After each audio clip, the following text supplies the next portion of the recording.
Salam, bugünkü mövzumuz bəd 101-lərdir. Əlimdə tutduğum bəd 101-in daxilində əslində bir skript var, mənim tərəfindən yazılmış və kompüterə taxıldıqda birazdan demonstrasiya edəcəm, fəaliyyət baş verir.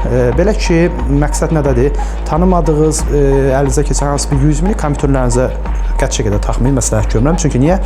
Kompüterin daxilində antivirus aktiv olmalıdır ki, belə qurğular sistemlərdə xəkerlər tərəfindən yaradıla bilər və sistemlərinizin, belə deyək, rolunda məlumatlarınızı ələ keçirilə bilər və ya sistemizə virus ola bilər. Və daxilindəki skriptin işləm prosesini, yəni etik çərçivədə sizlərə göstərəcəm. Məsələn, mən 101-ni taxıram öz kompüterimə və kompüterə taxan kimi prefini qoyuram bura.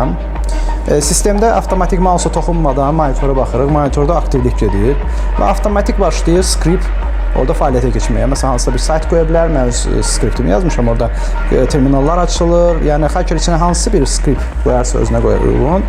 Onun fəaliyyəti aktivləşə bilər. Məsələn, görürsünüz, 1000 dənə şey açır, heç toxunmuram kompüterə. Avtomatik running gedir.